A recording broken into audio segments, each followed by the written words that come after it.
Hey guys, ಎಲ್ಲರಿಗೂ ನಮಸ್ಕಾರ. ಇವತ್ತಿನ ಒಂದು ವಿಡಿಯೋದಲ್ಲಿ ತುಂಬಾ ಜನ ಕೇಳ್ತಿರುವಂತ ಒಂದು ಕ್ವಶನ್ ಏನಪ್ಪಾ ಅಂದ್ರೆ SSP ಸ್ಕಾಲರ್ಶಿಪ್ ಬಗ್ಗೆ ಇವತ್ತಿನ ಒಂದು ವಿಡಿಯೋದಲ್ಲಿ ಕಂಪ್ಲೀಟ್ ಇನ್ಫಾರ್ಮೇಶನ್ ತಿಳಿಸ್ಕೊಡ್ತೀನಿ. ಇನ್ನ ಚಾನಲ್ಗೆ ಸಬ್ಸ್ಕ್ರೈಬ್ ಮಾಡ್ಕೊಂಡಿಲ್ಲ ಅಂದ್ರೆ ಸಬ್ಸ್ಕ್ರೈಬ್ ಮಾಡ್ಕೊಂಡು ಪಕ್ಕದಲ್ಲಿರುವಂತ ಒಂದು ಬೆಲ್ ಐಕಾನ್ ಕ್ಲಿಕ್ ಮಾಡೋದು ಮರಿಬೇಡಿ.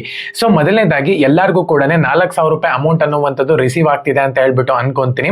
2024 ಮತ್ತೆ 25ನೇ ಸಾಲಿನ SSP ಸ್ಕಾಲರ್ಶಿಪ್ ನ ಅಮೌಂಟ್ ಅನ್ನುವಂಥದ್ದು ರಿಸೀವ್ ಆಗ್ತಿದೆ ಅಂತಾನೆ ಹೇಳ್ಬೋದು. SC/ST ಸ್ಟೂಡೆಂಟ್ಸ್ ಆಗಿರ್ಬೋದು, OBC ಸ್ಟೂಡೆಂಟ್ಸ್ ಗಳಿಗೆ ಜಾಸ್ತಿ ರಿಸೀವ್ ಆಗ್ತಿದೆ ಅಂತಾನೆ ಹೇಳ್ಬೋದು. 4,000 ರೂಪಾಯಿ ಬಂದ್ಬಿಟ್ಟು ನಿಮ್ಗೆ ಬಂದಿದ್ಯಾ ಅಂತ ಹೇಳ್ಬಿಟ್ಟು ನಮಗೆ ಕಮೆಂಟ್ ಸೆಕ್ಷನ್ ಅಲ್ಲಿ ಕಮೆಂಟ್ ಮಾಡಿ. ಏನಕ್ಕಪ್ಪ ಅಂದ್ರೆ 24 ಮತ್ತೆ 25ನೇ ಸಾಲಿನ ಸ್ಕಾಲರ್ಶಿಪ್ ಅಪ್ಲಿಕೇಶನ್ ಸ್ಟೇಟಸ್ ಅನ್ನುವಂಥದ್ದು ವೆರಿಫಿಕೇಶನ್ ಆಗಿತ್ತು ಅಂತಾನೆ ಹೇಳ್ಬೋದು. ಸೊ ಕಂಪ್ಲೀಟ್ ಅಮೌಂಟ್ ರಿಸೀವ್ ಆಗಿಲ್ಲ ಅಂದ್ರೂ ಕೂಡ 4,000 ರೂಪಾಯಿ ಅನ್ನುವಂಥದ್ದು ನಾರ್ಮಲ್ ಆಗಿ ರಿಸೀವ್ ಆಗ್ತಿದೆ ಅಂತಾನೆ ಹೇಳ್ಬೋದು ಎಲ್ಲರಿಗೂ ಕೂಡ.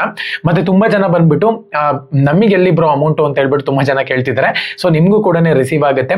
ಜಾನ್ವರಿ ಎಂಡ್ ಒಳಗೆ ಎಲ್ಲರಿಗೂ ಕೂಡ ರಿಸೀವ್ ಆಗುತ್ತೆ ಅಂತಾನೆ ಹೇಳ್ಬೋದು. ನಾನು ಅವಾಗ ಏನು 1 ಮಂತ್ ಅಂತ ಹೇಳಿದೆ, ಇನ್ನೊಂದು 15ರಿಂದ 20 ದಿನದ ಒಳಗಡೆ ಏನ್ ಪೆಂಡಿಂಗ್ ಅಮೌಂಟ್ಸ್ ಇದೆ ಅವನ್ನೆಲ್ಲಾನು ಕೂಡ ರಿಸೀವ್ ಮಾಡ್ಕೊಂತಾರೆ.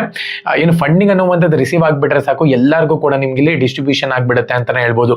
ಸೊ ಎರಡನೇದಾಗಿ SSP ಸ್ಕಾಲರ್ಶಿಪ್ ನ ಅಪ್ಲಿಕೇಶನ್ ಸ್ಟೇಟಸ್ ಅನ್ನುವಂಥದ್ದು ಇನ್ನ ವೆರಿಫಿಕೇಶನ್ ಆಗಿಲ್ಲ ಅಂತ ಹೇಳ್ಬಿಟ್ಟು ತುಂಬಾ ಜನ ಕೇಳ್ತಿದ್ದಾರೆ ಅಂತಾನೆ ಹೇಳ್ಬೋದು.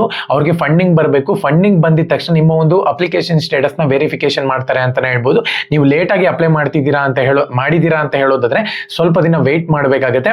ಒಂದ್ ವೇಳೆ ಮೊದಲೇ ನೀವು ಅಪ್ಲೈ ಮಾಡಿದ್ದೀರಾ ಅಂದ್ರೆ ನಿಮ್ಮ ಒಂದು ಸ್ಟೇಟಸ್ ಅನ್ನು ಕೂಡ ವೆರಿಫಿಕೇಶನ್ ಆಗುತ್ತೆ. ಓಕೆನಾ.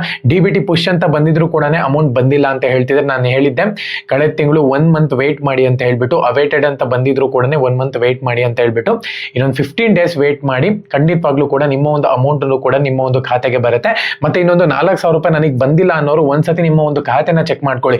ಏನಕ್ಕಪ್ಪ ಅಂದ್ರೆ ಇತ್ತೀಚಿನ ದಿನಗಳಲ್ಲಿ ಅಮೌಂಟ್ ಬಂದ್ರೂ ಕೂಡ UPI ನಲ್ಲಿ ಬಂದಿದ್ರೆ ಮಾತ್ರನೇ ಅಮೌಂಟ್ ಏನು ಮೆಸೇಜ್ ಬರ್ತಿದೆ. ಇವಾಗ ಬ್ಯಾಂಕ್ ಟು ಬ್ಯಾಂಕ್ ಟ್ರಾನ್ಸ್ಫರ್ ಆಗ್ತಿದೆ ಅಂತ ಹೇಳೋದಾದ್ರೆ ಮೆಸೇಜ್ ಬರ್ತಿಲ್ಲ ಬ್ಯಾಂಕ್ ಕಡೆಯಿಂದ. ಸೊ ಹಂಗಾಗಿ ನೀವು ಒಂದ್ಸತಿ ನಿಮ್ಮ ಒಂದು ಖಾತೆನ ಚೆಕ್ ಮಾಡ್ಕೋಬೇಕಾಗತ್ತೆ.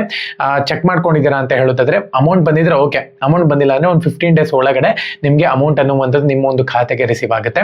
ಡೈಲಿ ಚೆಕ್ ಮಾಡುವಂತ ಒಂದು ಅವಶ್ಯಕತೆ ಇಲ್ಲ. ಒಂದು 3 ದಿವಸ 4 ದಿವಸಕ್ಕೆ ಒಂದ್ಸತಿ ಚೆಕ್ ಮಾಡಿ ಅಮೌಂಟ್ ಬಂದಿತ್ತು ಅಂತ ಹೇಳೋದಾದ್ರೆ ಕಮೆಂಟ್ ಮಾಡಿ. ಓಕೆನಾ. ಎಲ್ಲರಿಗೂ ಕೂಡ all the best. Jai Hind, Vande Mataram.